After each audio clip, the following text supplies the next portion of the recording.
धन्यवाद। साथियों, आज सुबह मुझे दिल्ली से एक सूचना प्राप्त हुई।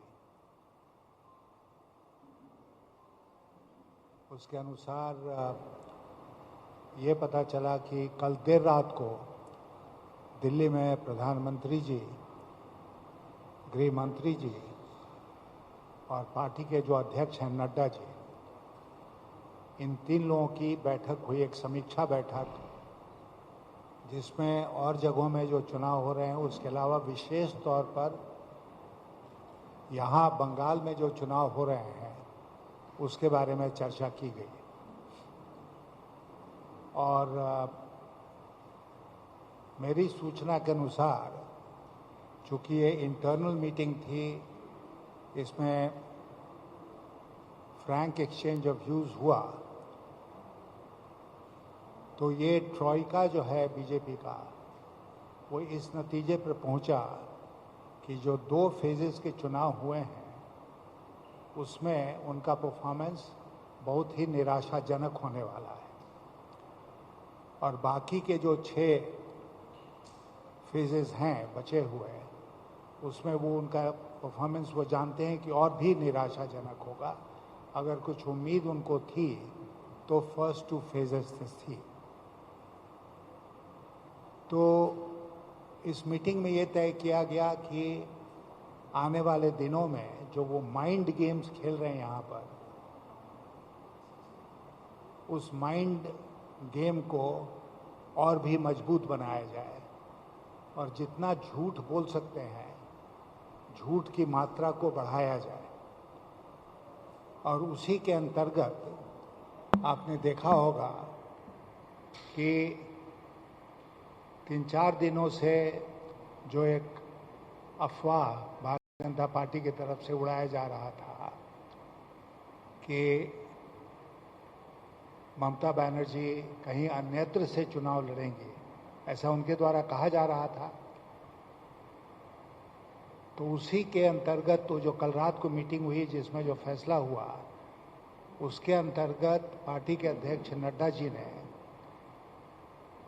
एक बार न केवल इस झूठ को दोहराया, सारे कॉन्ट्रडिक्शन के बावजूद, कि ममता जी दोबारा चुनाव लड़ेंगे, बल्कि झूठ में एक और नया मोड़ ये दिया कि उनको ममता जी के निकट सोर्सेस से पता चला है कि वो अन्यत्र किसी और कॉन्स्टिट्यूएंसी से चुनाव का नामांकन दाखिल कर सकती हैं। हम लोग भी तैयार हैं।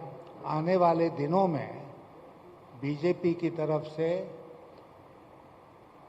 झूठ बोलने की ये जो प्रक्रिया है उसको और बढ़ाया जाएगा और तीखा किया जाएगा। माइंड गेम्स को, जनता को मिसलीड करने के लिए तरह तरह के मिथ्या अफवाह फैलाए जाएंगे। और आपके माध्यम से मैं बंगाल की जनता से अपील करना चाहता हूं कि वो विशेष रूप से सावधान रहें इसके लिए। एक दूसरी बात जिसकी ओर मैं आपका ध्यान आकृष्ट करना चाहता था कि अभी हम सब लोगों ने देखा कि असम में क्या हुआ, एक ईवीएम को लेकर वहां पर क्या हुआ। अब इसमें जो राज की बात है वो ये है कि जहां जहां बीजेपी को लग रहा है कि वो चुनाव हार रहे हैं, वहां पर वो ये तरीका अपना रहे हैं कि ईवीएम को बदल दिया जाए। जो जिस ईवीएम में सचमुच के वोट पड़े हैं उसको किसी तरह हटाकर और एक ईवीएम जहां पर कि बीजेपी को ज़्यादा वोट पहले से डाल रखे हैं, उस ईवीएम से रिप्लेस कर दिया जाए। अब एक ये वाकया असम में पकड़ा गया। हम लोगों का शक है कि ये बड़े पैमाने पर असम में भी हुआ है और बंगाल में भी होगा। और इसीलिए हम लोगों ने अपने कार्यकर्ताओं को ये हिदायत दी है कि वो लोग ईवीएम जब तक स्ट्रांग रूम में जाकर दाखिल नहीं हो जाए तब तक उसके पीछे लगे रहें, ताकि कोई भी ईवीएम रास्ते में रिप्लेस नहीं हो। ये अत्यंत गंभीर मुद्दा है और हम एक बार फिर इलेक्शन कमीशन से निवेदन करेंगे कि इसको गंभीरता से लेते हुए अपनी तरफ से भी इलेक्शन कमीशन ये व्यवस्था करे कि इस तरह की कोई बात, कोई घटना नहीं घटे। फाइनली मैं आपसे ये कहना चाहता हूं कि नंदीग्राम का चुनाव हो गया, ममता बनर्जी वहां से चुनाव भारी बहुमत से जीत चुकी हैं। कहीं और से, जैसा हम लोग बार बार कह रहे हैं, उनके लड़ने का सवाल ही नहीं पैदा होता है। लेकिन आने वाले फेजेस में वोटरों को प्रभावित करने के लिए भारतीय जनता पार्टी, जैसा कि पहले कहा जा चुका है, भारतीय झूठ पार्टी बीजेपी, वो इस प्रकार का झूठ ला रही है।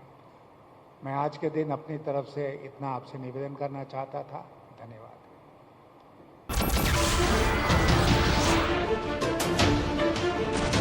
नमस्कार, मैं हूं मानक गुप्ता।